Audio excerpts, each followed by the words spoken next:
বুখারী এবং মুসলিমের হাদিস। নবী করিম সাল্লাল্লাহু আলাইহি ওয়াসাল্লাম বলেন, ইন্না মাসালি ওয়া মাসালাল আমবিয়া'i মিন ক্বাবলি কামাসালি রাজুলিন বানা বাইতান فأحسنه وأجمله إلا موضع لبنة من زاوية وجعل الناس يطوفون به ويعجبون له ويقولون هلا وضعت هذه اللبنة قال فأنا اللبنة وأنا خاتم النبيين। আমার আলোচনার জন্য এটা আমাদের মনোযোগ একটু বেশি দিতে হবে, রাজি আছেন তো আপনারা ইনশাআল্লাহ? রাসূল করিম সাল্লাল্লাহু আলাইহি ওয়াসাল্লাম এই হাদিসের মধ্যে তার এবং অন্যান্য যে সমস্ত নবীরা দুনিয়াতে এসেছেন তাদের একটা উদাহরণ দিয়েছেন। খতমে নবুয়তের বিষয়টা আল্লাহ রাসূল উদাহরণের মাধ্যমে বুঝিয়েছেন। আল্লাহ রাসূল বলেন যে আমার এবং পূর্ববর্তী যত নবীরা ছিলেন এই নবীদের উদাহরণ ওই ব্যক্তির মতো যে ব্যক্তি একটি বাড়ি নির্মাণ করেছে। কি নির্মাণ করেছে বলেন না, কি নির্মাণ করেছে? বাড়ি। তো আহসানাহু ওয়া আজমালা, খুবই চমৎকার, খুবই দৃষ্টিনন্দন। ইল্লা মাওদিআ লাবিনাতিন মিন যাওয়িয়া, কিন্তু ওই বাড়ির এক কোণা থেকে একটা ইটের জায়গা খালি আছে আর পুরো বাড়ি কমপ্লিট। কয়টা ইটের জায়গা খালি বলেন? একটা। আচ্ছা, আপনাদের এই বোদা থানার মধ্যে যদি একজন শত কোটি টাকা ব্যয় করে একটা বাড়ি নির্মাণ করে, দামি দামি মার্বেল পাথর লাগানো হয়েছে, দামি দামি মোজাইক এবং অনেক সুন্দর করে কারুকার্য করে বাড়ি নির্মাণ করা হইলে মানুষ ওই বাড়িটা দেখতে যায় না? কি বলে? যায় কি যায় না? আল্লাহ রাসূল বলেন যে খুবই চমৎকার যেহেতু বাড়িটা, তো বাড়িটা মানুষজন দেখতে আসতেছে। ফাজআলান নাস ইয়াতুফুনা বিহি ওয়া ইয়া'জাবুনা লাহু ওয়া ইয়াকুলুনা হাল্লা উতিআত হাযিহিল লাবিনা। মানুষজন ওই বাড়িটা দেখতে আসে, বলে যে আরে এত চমৎকার বাড়ি, এত সুন্দর করে বাড়িটা নির্মাণ করা হলো, কিন্তু এই বাড়ির এই কোণার যে একটা ইটের জায়গা খালি আছে, এই জায়গাটার ইট এখনো কেন রাখা হচ্ছে না? এই ইটটা কেন লাগানো হচ্ছে না? পুরো বাড়ি এত চমৎকার করে করা হয়েছে, এত চমৎকার করে বাড়িটা নির্মাণ করা হইলো, কিন্তু এই কোণা থেকে ইটের জায়গা এখনো খালি কেন? প্রশ্ন আসে কি আসে না? কি বলেন? খুব সুন্দর বাড়ি আপনি বানাইলেন, একটা ইটের জায়গা খালি রেখে দিচ্ছেন, তা মানুষ দেখতে আসলে প্রশ্ন করবে কিনা যে এই ইটের জায়গায় এই ইটটা কেন রাখা হচ্ছে না? তো মানুষের একই প্রশ্ন। তখন রাসূল করিম সাল্লাল্লাহু আলাইহি ওয়াসাল্লাম বলেন, ফাআনাল লাবিনাতু ওয়া আনা খাতামুন নাবিয়িন। এটা হচ্ছে নবুয়তের প্রাসাদ, এটা নবুয়তের বাড়ি। নবুয়তের বাড়ির সর্বশেষ ইট হচ্ছে আমি, এবং আমি সর্বশেষ নবী। মানে সবাই মানে বুঝেন না? মানে রাসূল করিম সাল্লাল্লাহু আলাইহি ওয়াসাল্লাম বুঝাইতে চাইলেন আদম আলাইহিস সালাতু ওয়াস সালাম থেকে নিয়ে এক একজন নবী আসছেন, তো নবুয়তের যে বাড়ি ছিল, নবুয়তের বাড়ির মধ্যে এক একটা ইট যুক্ত হইছে। আরেকজন নবী আসছেন তো আরেকটা ইট যুক্ত হইছে, আরেকজন নবী আসছেন তো আরেকটা ইট যুক্ত হইছে। আস্তে আস্তে আস্তে আস্তে যখন ঈসা আলাইহিস সালাতু ওয়াস সালাম চলে আসলেন, তো নবুয়তের যে প্রাসাদ ছিল, নবুয়তের যে বাড়ি ছিল, ওই নবুয়তের বাড়ির সবকটা ইট লাগানো হয়ে গেছে। আর কয়টা বাকি আছে বলেন না? এক একজন নবী আসা মানে এক একটা ইট যুক্ত হওয়া। ঈসা আলাইহিস সালাম পর্যন্ত যদি সবকটা ইট লাগানো হয়, যার কয়টা ইট বাকি থাকে? কয়টা ইট বাকি থাকে? একটা। আল্লাহ রাসূল বলেন যে আমি চলে আসার পরে ফাআনাল লাবিনাতু ওয়া আনা খাতামুন নাবিয়িন, ওই নবুয়তের প্রাসাদের সর্বশেষ যে ইটটা ছিল, আমি আসার পর ওই ইট লাগানো হয়ে গেছে। আমি সেই ইট, আমি সর্বশেষ নবী। এটা মানে ওইটা এটা নিয়ে আল্লাহ রাসূল সাল্লাল্লাহু আলাইহি ওয়াসাল্লাম চমৎকার জিনিস বুঝাইছেন। একটা বাড়ি যদি পরিপূর্ণ করা হয়ে যায়, হ্যাঁ বাড়ি হয়ে গেছে, ওই অ্যাপসের মাধ্যমে, ওইটার মাধ্যমে দিবা লাগবে। দরকার ছিল সব ইট যদি সব জায়গায় লাগানো হয়ে যায়, তারপরে কি ওই বাড়ির মধ্যে নতুন করে আর কোনো ইট ঢোকানো যায়? ঢোকানো যায়? আল্লাহ রাসূল নিজেকে নবুয়তকে বাড়ির সাথে তুলনা দিয়েছেন। রাসূল করিম সাল্লাল্লাহু আলাইহি ওয়াসাল্লাম চলে আসলেন, তার মানে ওই নবুয়তের যে বাড়ি ছিল, ওই বাড়ির মধ্যে যতগুলো ইট লাগানো দরকার ছিল সব ইট লাগানো হয়ে গেছে। আচ্ছা বলেন, একটা বাড়ি নির্মাণ হয়ে যাওয়ার পরে, সবকটা ইট লাগানো হয়ে যাওয়ার পরে ওই বাড়ির মধ্যে আর কোনো ইট ঢোকানো যাবে? স্বয়ং পুরো স্বয়ং সম্পূর্ণভাবে ঢোকানো যাবে? অর্ধেক বলেন আওয়াজ বুঝাবো আপনাদের। বাড়ি কমপ্লিট হয়ে যাওয়ার পরে অর্ধেক পুরো ইট যদি লাগানো নাও যায়, অর্ধেক লাগানো যাবে না? 3 ভাগের 1 ভাগ লাগানো যাবে না? তার মানে রাসূল করিম সাল্লাল্লাহু আলাইহি ওয়াসাল্লাম বুঝাইতে চাইলেন যে দেখো, একটা বাড়ি নির্মাণ হয়ে যাওয়ার পরে যেমন ওই বাড়ির মধ্যে স্বয়ং সম্পূর্ণ কোনো ইট ঢোকানো যায় না, অর্ধেক কোনো ইট ঢোকানো যায় না, 3 ভাগের কোনো 1 ভাগের 3 ভাগের 1 ভাগ কোনো ইটও যেমন ভাবে ঢোকানো যায় না, তদ্রূপ আমি চলে আসার পরে নবুয়তের এই সিলসিলার মধ্যে স্বয়ং সম্পূর্ণ কোনো নবী আসার সুযোগ নাই, অসম্পূর্ণ কোনো নবী আসার সুযোগ নাই, সিলসিলা নবী আসার কোনো সুযোগ নাই, পুরো নবী আসার কোনো সুযোগ নাই। সুযোগ নেই। রাসূল করিম সাল্লাল্লাহু আলাইহি ওয়াসাল্লাম আসার পরে নবুয়তের সিলসিলার মধ্যে স্বয়ং সম্পূর্ণ কোনো নবী আসার যেমন ভাবে সুযোগ নাই, একটা বাড়ি নির্মাণ হয়ে যাওয়ার পরে অর্ধেক ইট যেমন ভাবে সেখানে যুক্ত করা যায় না, রাসূল করিম সাল্লাল্লাহু আলাইহি ওয়াসাল্লাম চলে আসার পরে ওই নবুয়তের ওই সিলসিলার মধ্যে স্বয়ং সম্পূর্ণ নবীর ঢোকার সুযোগ নাই, অসম্পূর্ণ নবী আসার সুযোগ নাই। এটাকেই বলা হয় খতম নবুয়তের আকীদা, এটাকেই বলা হয় খতম নবুয়তের বিশ্বাস। কিন্তু এই বিশ্বাসের সাথে সরাসরি বিদ্রোহ ঘোষণা কারা করেছে? বলেন না, কারা করেছে? এখন আপনারা শুনেছেন রাসূল করিম সাল্লাল্লাহু আলাইহি ওয়াসাল্লামের পরে কিয়ামত পর্যন্ত আল্লাহ রাসূল ভবিষ্যৎবাণী করে গেছেন যে 30 জন ভণ্ড প্রতারক বিদ্রোহীদের আবির্ভাব ঘটবে, তারা এসে নিজেদেরকে নবী এবং রাসূল দাবি করবে। শুনেছেন কিনা একটু আগে? তো আমাদের দুর্ভাগ্যের বিষয় হলো আমাদের এই ভারত মহাদেশে যখন ইংরেজদের শাসন চলতেছিল, ইংরেজদের প্রোটেকশনে, ইংরেজদের ছত্রছায়ায় 1901 সালে আরো এক ব্যক্তি নবুয়ত দাবি করেছে যার নাম মির্জা গোলাম আহমদ কাদিয়ানী। এখন প্রশ্ন আসতে পারে, হুজুর আপনি যে বললেন ইংরেজদের প্রোটেকশনে, ইংরেজদের ছত্রছায়ায় ইংরেজরা মির্জা কাদিয়ানীকে দাঁড় করিয়েছে, এটা দলিল কি, প্রমাণ কি? আপনাদের কাছে একটু প্রমাণ দেখাবেন। হ্যাঁ, দেখেন আপনারা আমার হাতে একটা বই দেখতেছেন, এই বইটার নাম মাজমুআয়ে ইশতিহারাত, মির্জা গোলাম আহমদ কাদিয়ানীর লিখিত বই। এটা 3 নম্বর খণ্ড, 3 নম্বর খণ্ডের শুরুতে লা ইলাহা ইল্লাল্লাহ লা ইলাহা ইল্লাল্লাহ লা ইলাহা ইল্লাল্লাহ, 3 নম্বর খণ্ডের শুরুতে 12 নম্বর পৃষ্ঠায় মির্জা গোলাম আহমদ কাদিয়ানী বলে और हकीकत वजूद सल्तनत अमरीशिया खुदा ताला की तरफ से हमारे लिए एक नेमत थी जो मुद्दत दराज की तकलीफात के बाद हमको मिली, इसलिए हमारा फर्ज था कि इस नेमत का बार-बार इजहार करें। বলে বাস্তবতা হলো ইংরেজ সরকার আমাদের জন্য আল্লাহ দান করেন একটা নিয়ামত, বলেন নাউজুবিল্লাহ, যা আমরা দীর্ঘ প্রতীক্ষার পরে পেয়েছি। এজন্য আমাদের জন্য ফরজ এই নিয়ামতের বারবার শুকরিয়া জ্ঞাপন করা। আচ্ছা বলেন ইংরেজ সরকার কারা? ইংরেজ সরকার তো তারা যারা হাজার হাজার মসজিদ মাদ্রাসা তৈরি করেছে, ইংরেজ তো তারা যারা হাজার হাজার ওলামায়ে কেরামের কাছে কষ্ট দিয়েছে, ইংরেজ তো তারা যারা এই ভারত মহাদেশে প্রবেশ করেছে ইসলামকে মুছে দেওয়ার জন্য। তারা যদি আল্লাহর নিয়ামত হয়ে থাকে, আল্লাহর গজব বলতে দুনিয়াতে কিছু থাকবে না। তাহলে যে ব্যক্তি ইংরেজ সরকারকে আল্লাহর নিয়ামত বলে, এই ব্যক্তি ইংরেজদের পক্ষে দাঁড়াবে কিনা বলেন? মানে মির্জা কাদিয়ানীকে যে ইংরেজরা দাঁড় করিয়েছে কোনো সন্দেহ আছে? কিন্তু এখন প্রশ্ন কি জানেন, আপনি তাদের সাথে যখন কথা বলবেন তো তারা আপনাকে বলবে যে আমরা তো খতম নবুয়তের আকীদা বিশ্বাস করি, আমরা তো রাসূল করিম সাল্লাল্লাহু আলাইহি ওয়াসাল্লামের শেষ নবী মানি, আমাদের বিরুদ্ধে মিথ্যা অপবাদ যে আমরা রাসূল করিম সাল্লাল্লাহু আলাইহি ওয়াসাল্লামের শেষ নবী মানি না, খাতামুন নবীয়্যিন বিশ্বাস করি না, এটা আমাদের বিরুদ্ধে একটা মিথ্যা অপবাদ। তারা আপনাকে এরকম একটা পরিচিতি ধরাই দিবে, আহমদিয়া মুসলিম জামাতের পরিচিতি। এই বইয়ের 2 নম্বর পৃষ্ঠায় মির্জা কাদিয়ানী একটা বক্তব্য তারা উল্লেখ করেছে। মির্জা কাদিয়ানী বলে, আমরা কোরআনকে খোদার কিতাব এবং তার রাসূল খাতামুল আম্বিয়া হযরত মুহাম্মদ সাল্লাল্লাহু আলাইহি ওয়াসাল্লামকে মানি। খাতামুল আম্বিয়া মানে শেষ নবী, বলে আমরা মুহাম্মদ সাল্লাল্লাহু আলাইহি ওয়াসাল্লামকে খাতামুল আম্বিয়া অর্থাৎ শেষ নবী মানি। দেখেন বর্তমানে বাংলাদেশে কাদিয়ানীদের যিনি ন্যাশনাল আমির আব্দুল ওয়াহাব খান চৌধুরী, তার একটা বক্তব্য শোনাই আপনাদেরকে, একটু শোনান, এরপর আমি আলোচনা করছি।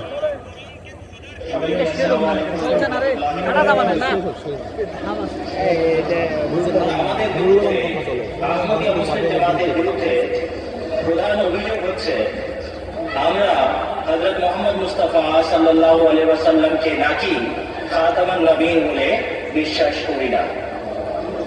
আমরা যতবার বলি আল্লাহর কসম আমরা হযরত মুহাম্মদ সাল্লাল্লাহু আলাইহি ওয়াসাল্লামকে খাতামুন নবীয়্যিন বলে বিশ্বাস করি, ততবার বলে না, বিশ্বাস করে না। আমরা বলি যত অর্থে খাতামুন নবীয়্যিন হয় সব অর্থে বিশ্বাস করি, তারা বলে না, তারা বিশ্বাস করে না। তাই আমাদেরকে দেখাতেই হয় যে আমরা বিশ্বাস করি, তারা বিশ্বাস করে না। তাহলে কি বললো, কি বুঝলেন? খতম নবুয়তের আকীদা তারা বিশ্বাস করে, আমরা বিশ্বাস করি না। হ্যাঁ, তারা বিশ্বাস করে, আমরা বিশ্বাস করি না। এবার আপনি এবার প্রেক্ষাপটটা বুঝেন। খতম নবুয়তের আকীদা রাসূল করিম সাল্লাল্লাহু আলাইহি ওয়াসাল্লাম সর্বশেষ নবী, এটা মুসলমানদের বাচ্চারাও জানে, কি বলেন, বাচ্চারাও জানে। তো এখন তারা যদি এসে আপনাকে, তাদের গুরুরা যদি এসে এই কথা আপনাকে বলে যে এই জামানায় নতুন আরেকজন নবী চলে আসছে, জুতার বাড়ি একটা নিচে পড়বে। এই জন্য তারা বলে যে আমরা তো খতম নবুয়তের আকীদা বিশ্বাস করি, আমরা আল্লাহ রাসূলকে শেষ নবী মানি, আমরা তো তাকে ইমাম মাহদী হিসেবে বিশ্বাস করি। আমরা মির্জা গোলাম আহমদ কাদিয়ানীকে নবী মানি না, কি মানি? ইমাম মাহদী মানি। নবী মানে কি মানে না, এটা আপনি দেখেন। এরপরে ইমাম মাহদী আমি বলতেছি, এটাকে একটা প্রেক্ষাপট বুঝেন। মির্জা গোলাম আহমদ কাদিয়ানী নবী দাবি করেছে 1901 সালে। বলেন কত সালে? 1901 সালের আগে মির্জা কাদিয়ানী একটা বই আছে, বইটার নাম হামামাতুল বুশরা, বাংলায় বক্সিবাজার তাদের হেডকোয়ার্টার থেকে অনুবাদ করা হয়েছে। এই বইয়ের 142 নম্বর পৃষ্ঠায় মির্জা গোলাম আহমদ কাদিয়ানী বলে, আর আমার দ্বারা নবুয়তের দাবি করে ইসলাম থেকে বহিষ্কৃত হওয়া এবং কাফের জাতির অন্তর্ভুক্ত হয়ে যাওয়া মোটেও সম্ভবপর নয়। সেক্ষেত্রে আমি মুসলমান হয়েও কিভাবে নবী হবার দাবি করতে পারি? তার মানে কি? মির্জা কাদিয়ানী বলতেছে আমি তো নবী দাবি করি নাই, নবী দাবি করলে তো আর মুসলমান থাকা যায় না, আমি মুসলমান হয়েও কিভাবে নবী দাবি করতে পারি? দেখলেন কিনা? তার মানে মির্জা কাদিয়ানী নবী দাবি করে নাই, কি বলেন? হ্যাঁ, করে নাই। এটা হচ্ছে মুদ্রার এক ফিট। মুদ্রা কয়টা ফিট থাকে বলেন না? মুদ্রার এক ফিট। এবার আপনাদের রেজুলেশন পায়নি। মির্জা গোলাম আহমদ কাদিয়ানী নিশ্চয়ই বলেছে নবী দাবি করেছে 1901 সালে। কত সালে? এই বক্তব্যগুলো মূলত নবী দাবি করার আগের বক্তব্য, অর্থাৎ 1901 সালের আগে লেখা এই বইগুলো। এবার 1901 সালে যে বইগুলো সে লিখেছে ওই বই থেকে আপনাদেরকে একটু দেখাই। সেখানে একটা বই লিখেছে 1901 সালের, বইটার নাম দাফিউল বালা। এই বইয়ের 12 নম্বর পৃষ্ঠায় মির্জা গোলাম আহমদ কাদিয়ানী বলে, প্রকৃত সত্য খোদা তিনি যিনি কাদিয়ানে তার রাসূল পাঠিয়েছেন। এত আস্তে নাউজুবিল্লাহ বললেন। তাহলে বলেন আল্লাহ তাআলা নবী করিম সাল্লাল্লাহু আলাইহি ওয়াসাল্লামের পরে কোন এলাকায় কোন নবী পাঠাবেন? তাহলে তো মির্জা কাদিয়ানী বলল যে প্রকৃত সত্য খোদা তিনি যিনি কাদিয়ানে তার রাসূল পাঠিয়েছেন। তাহলে সে নবুয়ত দাবি করলো কিনা, কি বলেন, করলো কিনা? 1901 সালের লেখা আরেকটা বই, একটি ভুল সংশোধন। এই বইয়ের 8 নম্বর পৃষ্ঠা, 8 নম্বর পৃষ্ঠায় মির্জা গোলাম আহমদ কাদিয়ানী বলে, যখন স্বয়ং খোদা তাআলা আমাকে নবী ও রাসূল আখ্যা দিয়েছেন তখন আমি কিরূপে এটা প্রত্যাখ্যান করতে পারি এবং তাকে ছেড়ে অন্যকে ভয় করি? বলেন নাউজুবিল্লাহ। তাহলে নবী দাবি করলো কিনা, কি বলেন? নবী দাবি করলো। তাহলে এই যে তারা যে বলে যে আমরা খতম নবুয়তের আকীদা বিশ্বাস করি, আমাদের হুজুর নিজেই বলেছেন যে আমি আল্লাহ রাসূলকে শেষ নবী মানি, এই বক্তব্যগুলো কবেকার? নবুয়ত দাবি করার আগের বক্তব্য, 1901 সালের আগের বক্তব্য। আর 1901 সালে সে যখন দেখলো তার মুরিদরা তার নবুয়ত দাবি মেনে নিবে, তখন গিয়ে 1901 সালে সে নবী দাবি করেছে। এবার এখান থেকে আপনি তৃতীয় আর একটা কথা বোঝেন। 1901 সালের আগে মির্জা গোলাম আহমদ কাদিয়ানী বলেছে যে নবুয়ত দাবি করলে ইসলামের আর দাবি করার সুযোগ নাই। নবুয়ত দাবি করলে মুসলমান থাকা যায় না, আমি মুসলমান হয়ে নবুয়ত দাবি কেমনে করি? তাহলে 1901 সালের আগে সে বলেছে যে নবুয়ত দাবি করলে কাফের হয়ে যায়, আর 1901 সালে সে নিজেই নবুয়ত দাবি করেছে। তাহলে মির্জা গোলাম আহমদ কাদিয়ানীর কথার আলোকেই সে কাফের। আমাদের কথার কারণে কাফের নাকি তার কথার কারণে সে কাফের? এবার আমি আমার আহমদিয়া ভাই যারা আছে এখানে, আহমদিয়া ভাইয়েরা যারা আছেন, কাদিয়ানী ভাইয়েরা যারা আছেন, তাদেরকে একটু হাত জোর করে বলতে চাই, তাদের কারণে আমাদের আওয়াজ পৌঁছতেছে আমি জানি, তাদেরকে হাত জোর করে বলতে চাই যে ভাই আমরা আপনাদের দুশমন নয়, ঠিক না? আমরা আপনাদের দুশমন নয়, আপনাদের গুরুরা আপনাদেরকে স্বয়ং আপনাদেরকে ধোঁকার মধ্যে রেখেছে। আমরা চাই আপনাদের গুরুরা আপনাদেরকে যে সমস্ত ধোঁকাবাজি আপনাদের সাথে করেছে এই ধোঁকাবাজিগুলো আপনাদের সামনে উন্মোচন করা। তাদের সাথে আমাদের কোনো জায়গা জমিনের সমস্যা আছে? আমরা চাই কি চাই না যে তারা তাদের ভুলটা বুঝে ইসলামে ফিরে আসুক, চাই কি চাই না? কিন্তু সমস্যাটা কি? সমস্যা এই যে ভোলা ভোলা মানুষ, খেটে খাওয়া মানুষ, তাদের গুরুরা তাদের যে সমস্ত পুকুরে আকীদাগুলো আছে যেগুলো তারাও জানে না, তাদের গুরুদের মুখে থুতু মেরে তার মুসলমান হয়ে যাবে, এই সমস্ত আকীদাগুলো তাদের গুরুরা তাদের কাছ থেকে গোপন করে রাখে। এজন্য আমরা আজকে এটাই করবো যে তাদের গুরুরা তাদের সামনে তাদের কাছ থেকে যে সমস্ত পুকুরে আকীদাগুলো গোপন করে রাখে আমরা এগুলো তাদের সামনে আজকে স্পষ্ট করবো ইনশাআল্লাহ। দেখেন একটু আগে আমি একটা বলেছিলাম যে তারা মানুষকে বলে যে আমরা তো দেখেন নবুয়তের বিষয়টা তো কেউ সরাসরি মানবে না, এই জন্য তাদের পলিসি হলো তারা বলে যে আমরা তো মির্জা কাদিয়ানীকে ইমাম মাহদী মানি। আর ইমাম মাহদীর কথা তো আল্লাহ রাসূল হাদিসের মধ্যে বলেছেন। এখন ভোলা ভোলা মানুষ যারা আছে তারা মনে করে ঠিকই তো হুজুরদের কাছে তো কতই শুনছি যে ইমাম মাহদী আসবে, ইমাম মাহদী যদি চলে আসে তাহলে তার জামাতে বায়াত হওয়া, তার দলে ঢোকা, তার দলে যুক্ত হলে তো কোনো সমস্যা নাই। এভাবেই হাজার হাজার সাধারণ মানুষকে তারা কাদিয়ানী বানিয়েছে। এই জন্য এখন আমাদেরকে বুঝতে হবে, এই পয়েন্টটাও একটু বুঝতে হবে, যেহেতু এটা একটা খুবই ইম্পর্টেন্ট জায়গা। এটাও বুঝতে হবে যে মির্জা গোলাম আহমদ কাদিয়ানী যে নিজেকে মাহদী দাবি করেছে, সে কি আসলেই মাহদী হওয়ার হক রাখে না সে একটা ধর্ম মাহদী দাবিদার? এটা কিভাবে বুঝবো আমরা? এটা বোঝার পদ্ধতি হলো মাহদী যে আলামতগুলো হাদিসের মধ্যে আছে, এই আলামতগুলো আমরা মির্জা কাদিয়ানীর সাথে একটু মিলাই দেখবো। যদি হাদিসে বর্ণিত আলামত তার মধ্যে পেয়ে যায় তাহলে বুঝবো সে সত্য মাহদী। আর হাদিসে বর্ণিত যে আলামতগুলো আছে এগুলো যদি মির্জা কাদিয়ানীর মধ্যে না পাই তাহলে স্পষ্ট বুঝে নেব সে একটা ভণ্ড এবং প্রতারক। মূল্যবান কথা বলতে এখন আমি আপনাদেরকে মাহদীর বিষয়ে তো অনেক হাদিস আছে, একটা হাদিস আপনাদেরকে বলি। আবু দাউদ শরীফের একটা হাদিস আব্দুল্লাহ ইবনে মাসউদ রাদিয়াল্লাহু তাআলা আনহু বর্ণনা করেছেন। রাসূল কারীম সাল্লাল্লাহু আলাইহি ওয়াসাল্লাম বলেন, লাউ লাম ইয়াবকা মিনাদ দুনিয়া ইল্লা ইয়াউম লাতাওয়ালা আল্লাহু যালিকা আল-ইয়াউম হাত্তা ইয়াবআথা ফীহি রাজুলান মিন আহলি বাইতি يوافق اسمه اسمي واسم أبيه اسم أبي يملأ الأرض قسطا وعدلا كما ملئت جورا وظلما। এই হাদিসের মধ্যে রাসূল কারীম সাল্লাল্লাহু আলাইহি ওয়াসাল্লাম মাহদীর 5টা আলামত বলেছেন। কয়টা আলামত? ভাই আওয়াজ দিতে হবে। কয়টা আলামত? এক নাম্বার, আল্লাহ রাসূল বলেন কিয়ামত সংঘটিত হতে যদি একদিনও বাকি থাকে তো ওই একদিনের জন্য হলেও আল্লাহ তাআলা ওই একদিনকে লম্বা করে দিবেন। লম্বা করে আল্লাহ তাআলা একজন ব্যক্তি, আল্লাহ রাসূল বলেন আমার বংশধর থেকে একজন ব্যক্তিকে আল্লাহ তাআলা যার নাম ইসমুহু ইসমি, যার নাম আমার নামের মতো হবে, যার পিতার নাম আমার পিতার নামের মতো হবে, তিনি জমিনের অধিপতি হবেন, জমিনের বাদশাহী করবেন, জমিনের মধ্যে জুলুম এবং অত্যাচার ধরে যাবে, তিনি এসে জুলুম এবং অত্যাচারের স্থানে ন্যায় এবং ইনসাফ কায়েম করবেন। তাহলে দেখেন এখানে 5টা আলামতের কথা আছে ইমাম মাহদীর। এক নাম্বার, আল্লাহ রাসূল বলেছেন তিনি আমার বংশধর, তার বংশ সাইয়্যিদ বংশ হবে। এক নম্বর আলামত বলেন কি? মুখস্থ করতে হবে। এক নম্বর আলামত তিনি সাইয়্যিদ বংশ হবেন। কোন বংশ হবেন? নবীর বংশ হবে। 2 নম্বর, তার নাম রাসূলের নামের মতো হবে, অর্থাৎ তার নাম হবে মুহাম্মদ। তার নাম হবে কি? ওয়াসমু আবিহি ইসমা আবি, তার পিতার নাম আমার পিতার নামের মতো হবে, অর্থাৎ তার পিতার নাম হবে আব্দুল্লাহ। তাহলে এক নম্বর তিনি আমার বংশ, রাসূলের বংশ হবে, তার নাম হবে মুহাম্মদ, তার পিতার নাম হবে আব্দুল্লাহ। 4 নম্বর, তিনি জমিনে বাদশাহী করবেন, জমিনে কি করবেন? 5 নম্বর, জমিনের মধ্যে জুলুম এবং অত্যাচারে ভরে যাওয়ার পরে উনি জমিনের মধ্যে ন্যায় এবং ইনসাফ কায়েম করবেন। কটা আলামত পাইলাম? এবার আমরা মির্জা কাদিয়ানীর সাথে একটু মিলাই, একটু মিলাই দেখি, তাই না?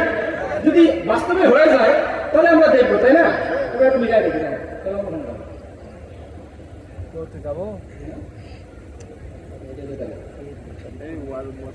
দেখেন মির্জা গোলাম আহমদ কাদিয়ানীর একটা বই আমার হাতে আছে, এটার নাম হচ্ছে রুহানি খাজাইন। রুহানি খাজাইন, এটা 13 নম্বর খণ্ড। 13 নম্বর খণ্ডের 162 নম্বর পৃষ্ঠায় মির্জা গোলাম আহমদ কাদিয়ানী তার নাম কি, সে কোন বংশের, নিজেই বলেছে। এবার আমরা একটু মিলাই দেখবো আল্লাহ রাসূল হাদিসে যে নাম বলেছেন, হাদিসে যে বংশের কথা বলেছেন তার সাথে মেলে কিনা। যদি মেলে তাহলে বুঝবো সে হক, আর যদি না মেলে তাহলে সে কি? मिर्जा कादियानी बोले अब मेरे सामने इस तरह पर है कि मेरा नाम गुलाम अहमद, मेरे वालिद साहिब का नाम गुलाम मुर्तजा और दादा साहिब का नाम आता मोहम्मद और मेरे परदादा साहिब का नाम गुल मोहम्मद था। और जैसा कि बयान किया गया कि हमारी कौम मुगल बरलास है। এক নম্বর আল্লাহ রাসূল বলেছেন যে তিনি আমার বংশের হবে, তাই মির্জা কাদিয়ানী বলে আমার বংশ হচ্ছে মোগল বংশ। তাহলে এক নম্বর আলামত মিলল, তাহলে সে আসল মাহদী না ভেজাল মাহদী? 2 নম্বর, আল্লাহ রাসূল বলেছেন তার নাম হবে মুহাম্মদ, মির্জা কাদিয়ানী বলে আমার নাম গোলাম আহমদ। মিলল? যে আসল মাহাদি না ভেজাল মাহাদি। 3 নাম্বার, আল্লাহ রাসূল বলেছেন ইমাম মাহাদির পিতার নাম হবে আব্দুল্লাহ, আর মির্জা কাদিয়ানী বলে আমার পিতার নাম হলো গোলাম মুর্তজা। মিলল? তাহলে এটা আসল মাহাদি না ভেজাল মাহাদি? এরপরে আসেন, আল্লাহ রাসূল বলেছেন যে জমিনে খেলাফত, জমিনের বাদশা হবে। মির্জা কাদিয়ানী কোনদিন বাদশার স্বপ্নেও দেখছে? 5 নাম্বার, 5 নাম্বার, আল্লাহ রাসূল বলেছেন বাদশা হওয়ার পরে তিনি জমিনে ন্যায় এবং ইনসাফ কায়েম করবেন, আর এর আগে জুলুম এবং অত্যাচারে দুনিয়া ভরে যাবে। মির্জা কাদিয়ানী কি ইনসাফ কায়েম করছে এটা আপনাদেরকে একটা এই যে এই বইটা দেখতেছেন, এই বইটার নাম সিরাতুল মাহদি। এটা মির্জা গোলাম মোহাম্মদ কাদিয়ানীর আপন ছেলে বশির আহমদ এনে, আপন ছেলে তার জীবনে লিখেছে। পড়লে তো লম্বা ঘটনা সময় চলে যাবে, আমি আপনাদেরকে রেফারেন্স দেখতে চাই, আমি দেখাই দেব। 38-39 নম্বর পৃষ্ঠার মধ্যে মির্জা কাদিয়ানীর ছেলে, আপন ছেলে তার বাবার একটা ঘটনা লিখছে। মির্জা গোলাম মোহাম্মদ কাদিয়ানীর বয়স যখন 24 বছর, তখন তার বাবা তৎকালীন সময় সরকারের পক্ষ থেকে 700 রুপি পেনশনের টাকা পাইত। কত রুপি? 700 রুপি মানে জানেন? তৎকালীন সময় 1 আনায় 1 কেজি গরুর গোশত পাওয়া যায়। সেই হিসাবে 700 রুপি যদি হিসাব করা হয় 70 লক্ষ টাকার বেশি বর্তমান বাজার অনুযায়ী। তো মির্জা কাদিয়ানীর বাবা তার আপন নিজের পেনশনের টাকা উঠানোর জন্য মির্জা কাদিয়ানীকে পাঠাইছে। মির্জা কাদিয়ানী এই টাকা পাওয়ার পরে গেছে মাথা খারাপ হয়, এত টাকা কি করবে এত টাকা। বাড়িতে আসার আগে এই 70 লক্ষ টাকা সে উঠায় ফেলছে। এখন এত টাকা পুরো বছরে, তার বাবা পুরো বছরে এই টাকা দিয়ে চলে, পুরো টাকা উড়ায় ফেলার পরে এখন শরমে আর বাড়িতে যাইতে পারতেছে না। এই বইয়ের মধ্যে লেখছে তখন গিয়ে সে সিয়ালকোটে ইংরেজদের কাছারিতে গিয়ে কেরানির পদে চাকরি দিয়েছে। 1964 থেকে নিয়ে 68 পর্যন্ত 4 বছর চাকরি করেছে। এই ঘটনা থেকে একটা জিনিস বুঝেন, এই লোক তার কাছে, যার কাছে তার বাবার পেনশনের টাকা নিরাপদ না, তার কাছে জনগণের টাকা কখনো নিরাপদ থাকতে পারে না। যে তার বাবার টাকা হেফাজত করতে পারে না, সে তো ন্যায় এবং ইনসাফ কায়েম করবে তো দূরের কথা, মুখ দিয়ে বলার কোনো অধিকার তার নাই। তাহলে বলেন হাদিসে উল্লেখিত কয়টা আলামত করলাম পাইলাম আমরা? 5টা আলামত। 5টা আলামতের একটা আলামতের মির্জা কাদিয়ানীর সাথে মেলে, তাহলে সে যে মাহদি দাবি করেছে সে আসল মাহদি না ভেজাল মাহদি? আসল মাহদি না ভণ্ড মাহদি? আরেকটা জিনিস দেখাই আপনাকে, এখন হাদিসের আলোকে, সহিহ হাদিসের আলোকে তো সে জিন্দেগিতে মাহদি হওয়ার কোন স্বপ্নও দেখতে পারে না। এই জন্য তারা একটা হাদিস পাইছে। কি পাইছে? সাধারণ মানুষকে বলে যে এক হাদিসের মধ্যে আছে যে মাহদি যেই বছর মাহদি হওয়ার দাবি করবে, ওই বছরে একই রমজানে সূর্যগ্রহণ এবং চন্দ্রগ্রহণ একই রমজানে হবে। একই রমজানে সূর্যগ্রহণ এবং চন্দ্রগ্রহণ হবে। আর মির্জা কাদিয়ানী যেই রমজানে মাহদি হওয়ার দাবি করছে, ওই রমজানে, একই রমজানে সূর্যগ্রহণ এবং চন্দ্রগ্রহণ হয়েছে। যেহেতু এই মাহদি হওয়ার আলামত পাওয়া গেছে, সুতরাং সে সত্যমান। বুঝতে পারবেন কথা? মির্জা তারা একটা হাদিস পাইছে, হাদিসের মধ্যে নাকি আছে এই যে বই মহাসংবাদ, এটার মধ্যে আছে যে রাসূল কারীম সাল্লাল্লাহু আলাইহি ওয়াসাল্লাম বলেছেন ইন্না লিল মাহদিয়িনা আয়াতাইন লাম তাকুনা মুনযু খালাকাস সামাওয়াতি ওয়াল আরদ তানকাসিবুল আরদু। আল্লাহ রাসূল বলেছেন যে মাহদির 2টা আলামত হবে। একটা হচ্ছে তিনি একই রমজানে চন্দ্রগ্রহণ এবং সূর্যগ্রহণ হবে। যেই রমজানে চন্দ্রগ্রহণ এবং সূর্যগ্রহণ হবে, ওই রমজানে যিনি মাহদি হওয়ার দাবি করবে সে আসল মাহদি। এইটার বিস্তারিত বললে অনেক সময় যাবে, আমাদের বুঝবে না, এটা শাস্ত্রীয় আলোচনা। কিন্তু একটা কথা আমি বলে দিই আপনাদের, মির্জা গোলাম মোহাম্মদ কাদিয়ানী যদি স্বয়ং কবর থেকে উঠে আসে, তাদের খলিফারা সবাই যদি কবর থেকে উঠে আসে, কিয়ামত পর্যন্ত ওপেন চ্যালেঞ্জ দিয়ে গেলাম আজকে, কিয়ামত পর্যন্ত তারা চেষ্টা করলে এটাকে রাসূলের হাদিস বানাইতে পারবে না। সম্পূর্ণ একটা বানোয়াট এবং জাল হাদিসকে তারা রাসূলের হাদিস বলে চালাই দিচ্ছে, আর বলে এই হাদিসের আলোকে নাকি মির্জা কাদিয়ানী মাহদি হয়ে গেছে। বলেন নাউযুবিল্লাহ। যাই হোক,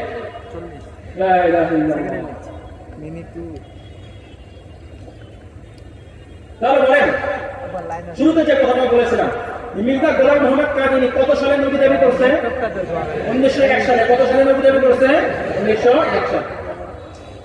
এটা আমরা আপনারা অনেকেই জানি, কিন্তু এর চেয়ে ভয়াবহ দাবি, এর চেয়ে মারাত্মক দাবি মির্জা গোলাম মোহাম্মদ কাদিয়ানী বলে যে আসলে আল্লাহ রাসূলের পরে তো নতুন কোনো নবী আসতে পারে না, আল্লাহ রাসূল পরে তো নতুন কোনো রাসূল আসবে না।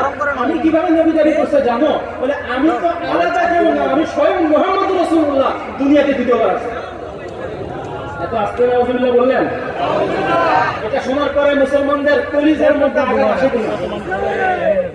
মির্জা গোলাম মোহাম্মদ কাদিয়ানী এত জঘন্য ভাবে, এত চরম ভাবে আল্লাহ রাসূলের অবমাননা করেছে, আল্লাহ রাসূলের সাথে বেয়াদবি করেছে যে পৃথিবীর ইতিহাসে এমন চরম বেয়াদবি আর দেখতে উদ্যমনে করেন।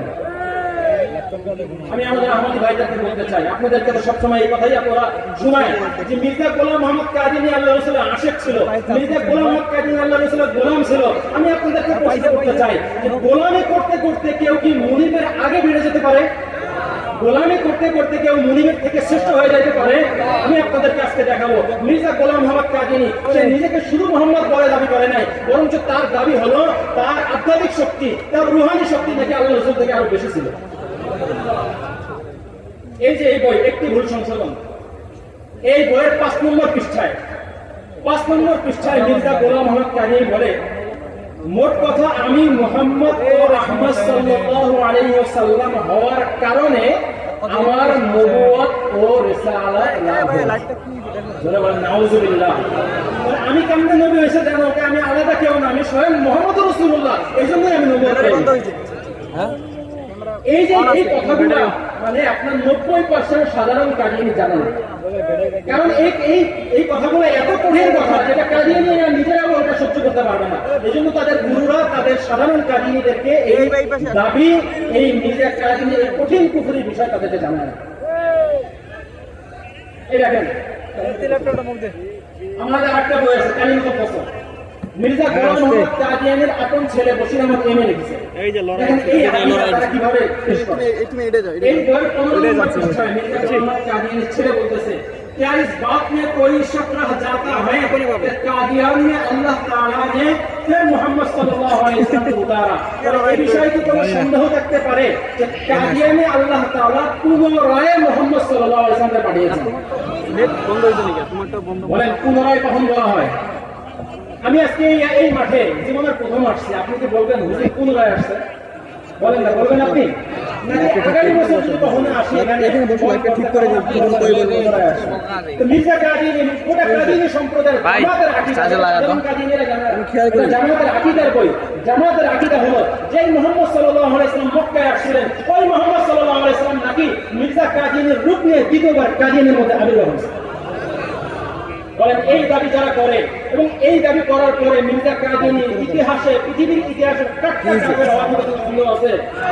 এমন কাট্টা কাফেরকে অনুসরণ করে আমি আহমদী ভাইদেরকে বলতে চাই, এমন কাট্টা কাফেরকে অনুসরণ করে আপনারা জীবনে জান্নাত তো দূরে জাহান্নামের চৌরাস্তার মধ্যে গিয়ে পড়বেন। দেখেন আমাদের আরেকটা বই আছে রুহানি ফাজাইল, 17 নম্বর খণ্ড, এই বইয়ের 254 নম্বর পৃষ্ঠা, 254 নম্বর পৃষ্ঠার মধ্যে মির্জা গোলাম মোহাম্মদ কাদিয়ানী বলে, जैसा कि मोमिन के लिए दूसरे अहकाम इलाही पर ईमान लाना फर्ज है, ऐसा ही इस बात पर भी ईमान लाना फर्ज है कि हज़रत सल्लल्लाहु अलैहि वसल्लम के 2 बात है। বলে অন্যান্য ঈমান মুমিনের জন্য অন্যান্য বিষয়ের উপরে, অন্যান্য আল্লাহ তাআলার অন্যান্য হুকুমের উপরে যেমন ভাবে ঈমান আনা ফরজ, তদ্রূপ আল্লাহ রাসূল যে দুনিয়াতে 2 বার আসছে এটার উপর ঈমান আনা নাকি ফরজ। আচ্ছা আপনাদেরকে একটা প্রশ্ন করি, যেই বিষয়ের উপর ঈমান আনা ফরজ এটার উপরে যদি কারো ঈমান না থাকে সেটা মুসলমান থাকে? বলেন না, মুসলমান থাকে? আল্লাহ তাআলা রব, এই কথার উপর ঈমান আনা ফরজ কিনা? এই কথার উপরে যদি কারো ঈমান না থাকে সে মুসলমান থাকবে? মুসলমান দাবি করতে পারবে? তো মির্জা গোলাম মোহাম্মদ কাদিয়ানীর দাবি যে রাসূলুল্লাহ 2 বার আগমন করেছেন এই কথার উপর ঈমান আনা ফরজ, তার মানে হলো এই কথার উপর যারা যারা ঈমান আনবে না তারা কি? বলেন না, তারা কি? এবার আপনাদেরকে বলি, আল্লাহ রাসূল সাল্লাল্লাহু আলাইহি ওয়াসাল্লাম থেকে নিয়ে মির্জা গোলাম মোহাম্মদ কাদিয়ানী পর্যন্ত কোন মুসলমানের, কোন সাহাবা, কোন তাবিঈন, কোন তাবে তাবিঈনের এই আকীদা ছিল যে আল্লাহ রাসূল 2 বার আসছেন? বরং স্বয়ং কাদিয়ানীরা নিজেরাই স্বীকার করেছে যে আল্লাহ রাসূল সাল্লাল্লাহু আলাইহি ওয়াসাল্লাম যে 2 বার আসছে এই কথা সর্বপ্রথম মির্জা কাদিয়ানী নিজে বলেছেন। তাহলে বলেন যে আল্লাহ রাসূল সাল্লাল্লাহু আলাইহি ওয়াসাল্লাম 2 বার আসছে এই কথার উপর যদি কারো ঈমান না থাকে সে মুসলমান থাকে তার কথা অনুযায়ী? বলেন তার কথা অনুযায়ী মুসলমান থাকবে? তাহলে সাহাবায়ে কেরামের এই কথার উপর ঈমান ছিল, তাহলে মির্জা কাদিয়ানীর কথার আলোকে সাহাবায়ে কেরাম কাফের সাব্যস্ত হয় কিনা? বলেন না, কথা বোঝার চেষ্টা করেন। যেহেতু এই কথার উপর ঈমান আনা ফরজ আর সাহাবায়ে কেরামের এই কথার উপর ঈমান ছিল না, তার মানে তার কথার আলোকে সাহাবায়ে কেরাম প্রকারান্তরে কাফের সাব্যস্ত হয় কিনা? তার কথার আলোকে তাবিঈন কাফের সাব্যস্ত হয় কিনা? কি বলেন? তাবিঈন কাফের সাব্যস্ত হয় কিনা? আইম্মায়ে মুজতাহিদিন কাফের সাব্যস্ত হয় কিনা?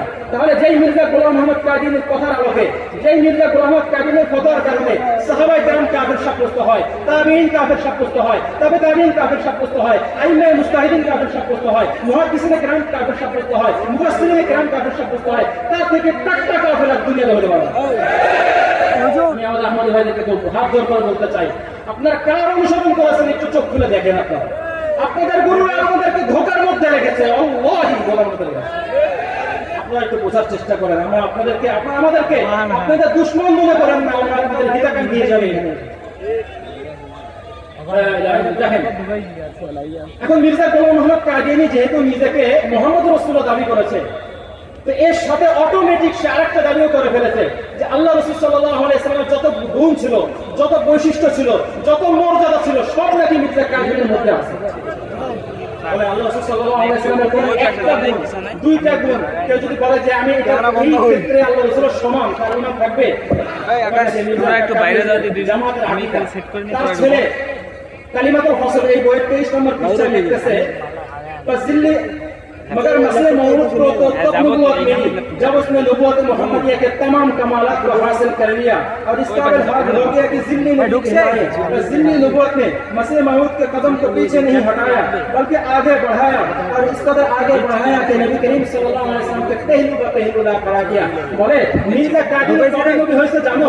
যখন সে আল্লাহ রাসূলের যত বৈশিষ্ট্য ছিল, আল্লাহ রাসূলের যত নবুয়তের যত বৈশিষ্ট্য ছিল, যত মর্যাদা ছিল, যত পূর্ণতা ছিল, সব যখন মির্জা কাদিয়ানী অর্জন করে ফেলছে, তখন গিয়ে নাকি সে নবী হয়েছে। বলেন আল্লাহ রাসূলের শানে এর চেয়ে বড় বেদবি হতে পারে? আল্লাহ রাসূলের শানে এর থেকে বড় বেদবি আর হতে পারে? আল্লাহ রাসূলের শানে কেউ যদি বলে আল্লাহ রাসূলের একটা বা দুইটা গুণের ক্ষেত্রে আল্লাহ রাসূলের সমান, তার ঈমান থাকবে? সেখানে একটা নয়, দুইটা নয়, তিনটা নয়, কাদিয়ানীদের আকীদা হলো, তাদের দাবি হলো, তাদের জামাতের মুরব্বিদের কথা হলো, আল্লাহ রাসূলের সকল বৈশিষ্ট্য নাকি মির্জা কাদিয়ানীর মধ্যে আছে। এই দেখেন, এই বক্তব্যটা আরো তাদের স্পষ্টভাবে তারা বলেছে।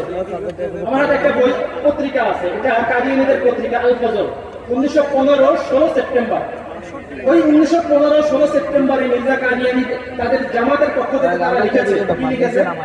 खुदा के दफ्तर में हजरत मसीह मौऊद और आ हजरत सल्लल्लाहु अलैहि वसल्लम आपस में कोई दो या मुगायरत नहीं रखते, बल्कि एक ही शान, एक ही मतलबा, एक ही मनसिब और एक ही नाम रखते हैं। और আল্লাহর কাছে মির্জা কাদিয়ানী এবং রাসূলুল্লাহ সাল্লাল্লাহু আলাইহি ওয়াসাল্লাম আপসের মধ্যে নাকি কোনো বৈপরীত্য নাই, বরং দুজনের মর্যাদা এক, দুজনের মানসিব এক, দুজনের মর্তবা এক, দুজনের নাম এক। বলেন নাউযুবিল্লাহ। এটা আল্লাহ রাসূলের সামনে সাধারণ কোনো বেয়াদবি না, চরম বেয়াদবি। এমন চরম বেয়াদবি যে মির্জা কাদিয়ানী করেছে, সে জাহান্নামের কীট ছাড়া, জাহান্নামের লাকড়ি ছাড়া তারা দ্বিতীয় কোনো পরিচয় হতে পারে না। এবং আমি আমাদের ভাইদেরকে বলতে চাই, ভাই দেখেন, এরকম কাট্টা কাফেরকে মেনে আপনারা কখনো জান্নাতে যেতে পারবেন না। আপনারা তুর্কিস্তানের পথ ধরেছেন মদিনায় যাওয়ার জন্য, তুর্কিস্তানের পথ ধরে কখনো মদিনায় যাওয়া যায় না। আমি একটাকে বলেছিলাম, কোন স্লোগান হবে না, কোন স্লোগান হবে না। বসেন, স্লোগান আরেকদিন দিয়ে, আজকে কোন স্লোগান হবে না।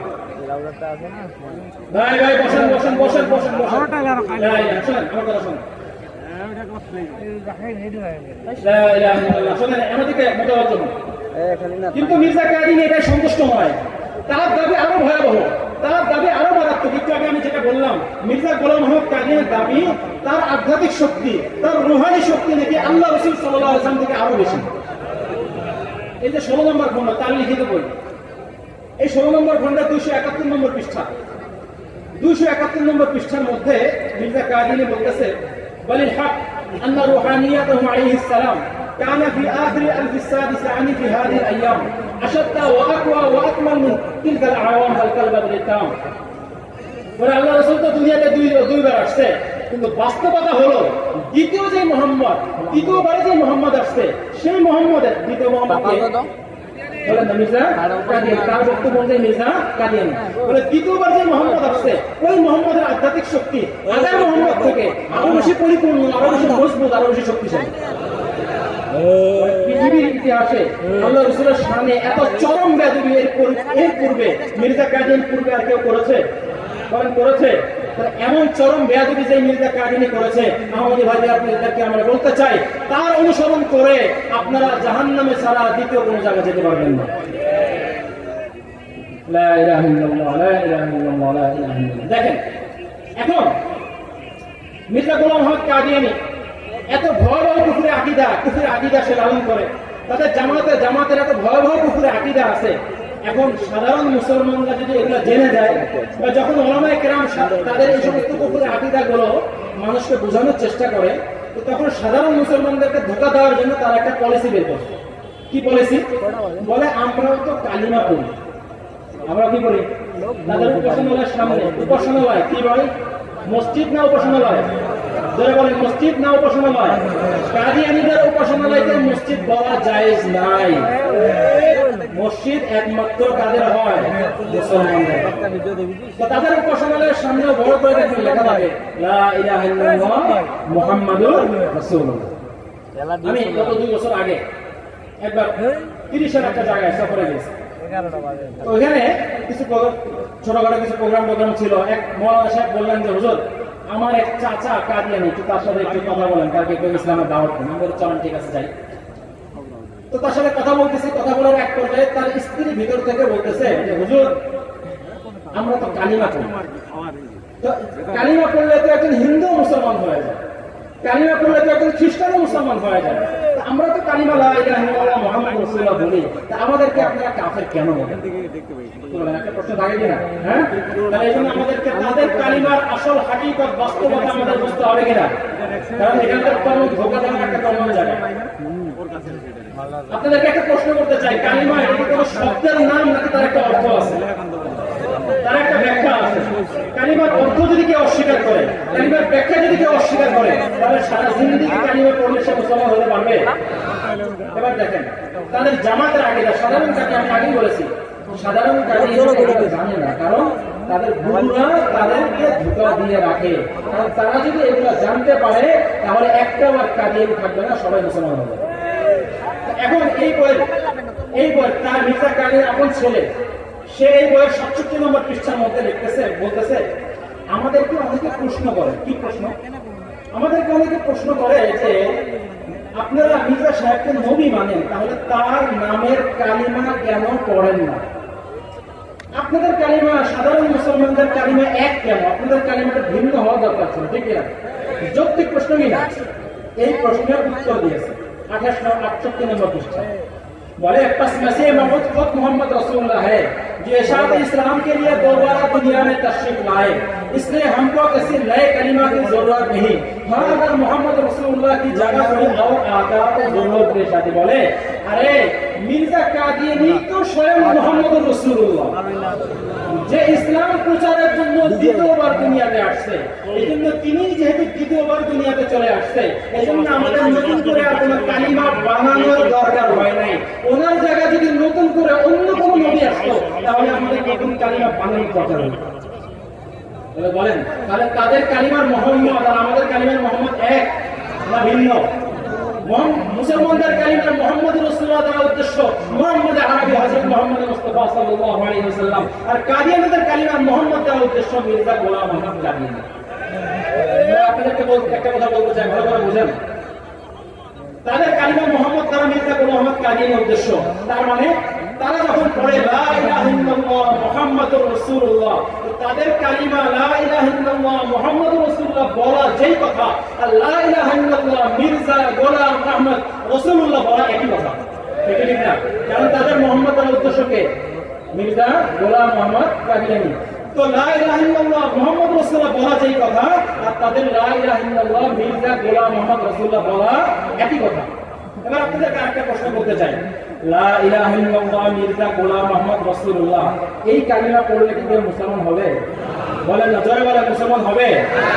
লা ইলাহা ইল্লাল্লাহ মুহাম্মদ মির্জা গোলাম আহমদ রাসূলুল্লাহ এই কালিমা পড়লে যেমন ভাবে কেউ মুসলমান হতে পারে না, তদ্রূপ ভাবে আমি আহমদিয়া ভাই কাদিয়ানী ভাই যারা আছে তাদেরকে মাপ চেয়ে হাত জোর করে তাদেরকে বলতে চাচ্ছি যে লা ইলাহা ইল্লাল্লাহ মির্জা গোলাম আহমদ রাসূলুল্লাহ পড়লে যেমন ভাবে কেউ মুসলমান হতে পারে না, তদ্রূপ ভাবে আপনারা যতক্ষণ পর্যন্ত আপনাদের সকল কুফরি আকীদা থেকে তওবা না করবেন, ততক্ষণ পর্যন্ত লা ইলাহা ইল্লাল্লাহ মুহাম্মাদুর রাসূলুল্লাহ বললেও আপনারা মুসলমান হবেন না। মুসলমান হওয়ার শর্ত কয়টা? সকল কুফরি আকীদা থেকে তওবা করতে হবে। সকল কুফরি আকীদা থেকে যদি তওবা করতে পারেন তাহলে এই কালিমার মাধ্যমে আপনারা মুসলমান হতে পারবেন, নতুবা এই কালিমা সারা জিন্দেগি পড়লেও আপনারা মুসলমান সাব্যস্ত হবেন না। সাধারণ কাজে এটা জানেন কত শত শত অনেক কাজে সারা আমাদের দেখা একটা হয়, তারা বলে আমরা তো কালিমার মধ্যে মোহাম্মদ আমরা নিজের সাহেবকে উদ্দেশ্য নেই না, আমাদের মোহাম্মদ আর আল্লাহ মানে আপনাদের মোহাম্মদ একই। কিন্তু তাদের বইয়ের মধ্যে, তাদের আকীদার বইয়ের মধ্যে তারা স্পষ্ট লিখে রেখেছে যে লা ইলাহা ইল্লাল্লাহ মির্জা মুহাম্মদ রাসূলুল্লাহ মুহাম্মদ দ্বারা মির্জা গোলাম আহমদ কাদিয়ানী উদ্দেশ্য। লা ইলাহা ইল্লাল্লাহ লা ইলাহা ইল্লাল্লাহ। আরেকটা পয়েন্ট আপনাদেরকে বলি, আমি ইনশাআল্লাহ আলোচনা শেষ করব।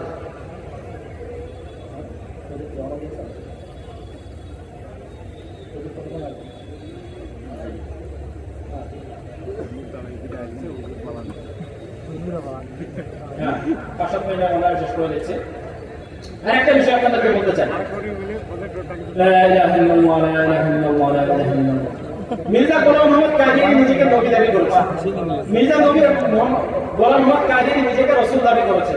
আচ্ছা, কোন নবীকে যদি কেউ না মানে তাহলে মানুষ কাফের হয়ে যায় না? বলেন না, কাফের হয়ে যায় না? তো কাদিয়ানীদের আকীদা, যেহেতু মির্জা গোলাম মোহাম্মদ কাদিয়ানী তাদের নবী হিসেবে আসছে, যেহেতু মির্জা গোলাম মোহাম্মদ কাদিয়ানী তাদের রাসূল হিসেবে আসছে, সুতরাং যারা যারা মির্জা গোলাম মোহাম্মদ কাদিয়ানীকে মানবে না তারা সকলেই কাফের এবং বেঈমান। তারা বিশ্বের সকল মুসলমানকে একমাত্র মির্জা গোলাম মোহাম্মদ কাদিয়ানীকে না মানার কারণে তারা কাফের বলে।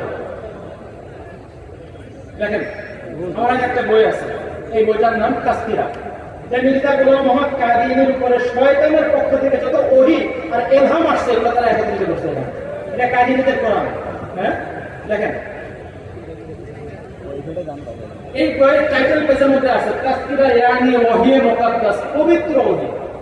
এর মধ্যে নাকি মির্জা কাদিয়ানীর পবিত্র ওহী লেখা আছে। একটা পবিত্র ওহী শোনাই আপনাদেরকে, এটা আমি আলোচনা করছি। এই বইয়ের 50 নম্বর পৃষ্ঠায় মির্জা গোলাম মোহাম্মদ কাদিয়ানী বলে, एक दफा की हालत याद आई कि अंग्रेजी में अव्वल इल्हाम हुआ। एक बार इंग्रेजीতে वही আসছে। কোন ভাষা वही আসছে?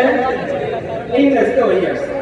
ইংরেজি ওহীর মাধ্যমে আল্লাহ মির্জা কাদিয়ানীকে বলেছে I love you, I love you, I am with you, I shall help you, like what will you do? Yes, I am happy. এটা 91 নম্বর আছে, লম্বা অনেক শোনানো যাবে আপনাদেরকে। 91 নম্বর পৃষ্ঠার মধ্যে আছে মির্জা কাদিয়ানীর উপরে একবার একটা ওহী আসছে। ওহী শব্দ কি জানেন? পারাটুস ইয়া পালাতুস। এরপরে মির্জা কাদিয়ানী বলতেছে আসলে ওহী এত দ্রুত আসতেছিল যে কোন ভাষার ওহী, এই ওহীর ব্যাখ্যাকে আমি জিজ্ঞেস করতে ভুলে গেছি। যাই হোক, একটু মাঝখানে একটা চুক্তি আপনাদেরকে বললাম। এই বইয়ের 519 নম্বর পৃষ্ঠায় मिर्जा गोलाम मोहम्मद कादियानी बोलते से खुदा ताला ने मेरे पर जाहिर किया कि हर एक शख्स जिसको मेरी दावत पहुंची है और उसने मुझे कबूल नहीं किया वो मुसलमान नहीं। और अल्लाह আমাকে জানিয়েছেন যার কাছে আমার দাওয়াত পৌঁছলো পৌঁছার পরে যদি আমার দাওয়াত সে গ্রহণ না করে সে মুসলমান না। তাহলে আমরা কি মির্জা কাদিয়ানীর দাওয়াত গ্রহণ করেছি? তাহলে কাদিয়ানীকে আমাদেরকে মুসলমান মনে করে? এইজন্যই তো তারা দেখেন না আলাদা নামাজ পড়ে। আমাদেরকে যদি মুসলমান মনে করতোই তাহলে তারা আমাদের পিছনে নামাজ পড়তো, আলাদা উপাসনালয় তারা মনে করতো না।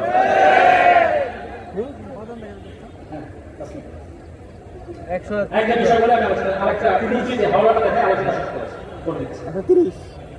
মির্জা গোলাম মোহাম্মদ কাদিয়ানীর আপন ছেলে বশিরউদ্দিন মাহমুদ তার লেখা বই, তাদের দ্বিতীয় খলিফা, সে 110 নম্বর পৃষ্ঠায় তার এই বই 6 নম্বর 110 নম্বর পৃষ্ঠায় বলেছে কোন মুসলমান जो हजरत मसीह मौऊद की बैत में शामिल नहीं हुए, हाँ उन्होंने मसीह मौऊद के नाम भी नहीं सुना, वो भी दायरे इस्लाम से खारिज है।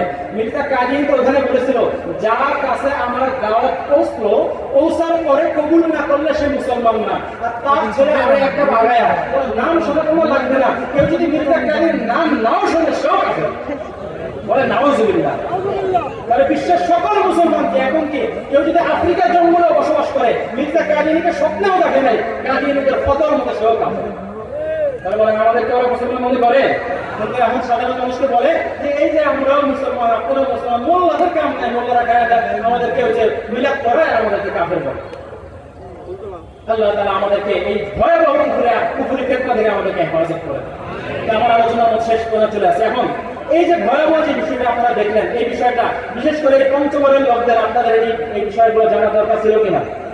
তাদের কুফরি আকীদাগুলো এত ভয়াবহ, আপনি যদি আমাকে বলেন হুজুর 4 ঘন্টা লাগাতার আলোচনা করেন, আমি 4 ঘন্টা লাগাতার তাদের কুফরি আকীদাগুলো আপনাদেরকে আলোচনা করে শোনাতে পারবো, কিন্তু অত সময় আপনাদেরও নয় আমাদেরও নয়। এই জন্য যে কথাগুলো আপনারা এতক্ষণ সময় শুনলেন, এই কথাগুলোর আলোকে আমাকে একটা কথার উত্তর দেন তো, পৃথিবীর জঘন্যতম কাফেরদের যদি তালিকা করা হয়, মির্জা কাদির নাম কয় নম্বরে যাবে? বলেন। এবার আমি আহমদিয়া ভাইদেরকে বলতে চাই, এই 1 নম্বর কাফের অনুসরণ করে আপনারা কখনো জান্নাতে যাওয়ার স্বপ্ন দেখতে পারেন না। আমি ভাই আপনাদেরকে একটা হাত জোর করে বলতে চাই, আমাদের ভাইদের প্রতি আমাদের একটা আবদার যে আমরা আপনাদের দুশমন নয়, আমরা আপনাদের বন্ধু, আমরা আপনাদের হিতাকাঙ্ক্ষী। আমরা চাই আপনারা আপনাদের ভুলগুলো বুঝতে পেরে ইসলামের ছায়াতলে চলে আসেন, আমরা আমাদের বুকে জড়িয়ে ধরবো আপনাদেরকে ইনশাআল্লাহ। আর দ্বিতীয় কথা হলো আমাদের সাধারণ মুসলমানদের তেলা করে দেখেন ভাই, এই ভাইরা এরা অবুঝ, এরা কি অবুঝ? তো অবুঝদেরকে বুঝাইতে হবে, কি বলেন? অবুঝদেরকে বুঝাইতে হবে, নাকি অন্য কোনো কিছু? কোনো মারামারি হাঙ্গামা কাটাকাটি এটা ইসলাম কখনো সমর্থন করে না। আমাদের কাজ হচ্ছে দুইটা। কয়টা কাজ? দুইটা। কয়টা কাজ? 1 নম্বর হচ্ছে তাদের হেদায়েতের জন্য আমরা দোয়া করবো, পারবো না ইনশাআল্লাহ? সকলে নামাজ পড়ে তাদের হেদায়েতের জন্য দোয়া করতে পারবো না ইনশাআল্লাহ? 2 নম্বর কাজ হচ্ছে আমাদেরকে দাওয়াত দিতে হবে, দাওয়াতটা বুঝাইতে হবে, তাদেরকে ধরে ধরে আমাদের ওলামায়ে কেরামের কাছে নিয়ে আসতে হবে। তারা দলিলের আলোকে তাদেরকে বুঝাবেন ইনশাআল্লাহ। মানুষ নিজেদের বিবেককে কখনো ধোঁকা দিতে পারে না। আজকে না হোক, কালকে না হোক, পরশু না হোক, 1 মাস পরে হলে ইনশাআল্লাহ তার বিবেকের ডাকে যে সাড়া দেয় যে ইনশাআল্লাহ তাদের জামাতকে থুতু মেরে সে ইসলামের গণ্ডির মধ্যে চলে আসবে ইনশাআল্লাহ। এই জন্য আমরা পারবো তো ইনশাআল্লাহ? কোনো হাঙ্গামা নাই, কোনো কাটাকাটি নাই। আমরা তাদের জন্য, তারা আমাদের অবুঝ ভাই, তাদেরকে বুঝাইতে হবে, তাদের জন্য দোয়া করতে হবে। আর আমাদের মুসলমান ভাইরা সচেতন থাকতে হবে যাতে করে তারা দাওয়াত দিয়ে, তাদের গুরুরা দাওয়াত দিয়ে নতুন করে কোন মানুষকে কাহিনী মানাতে না পারে। আল্লাহ তাআলা আমাদেরকে বোঝার এবং আমল করার তৌফিক দান করেন। ওয়া আখিরু দাওয়ানা আলহামদুলিল্লাহি রাব্বিল আলামিন। আলহামদুলিল্লাহ।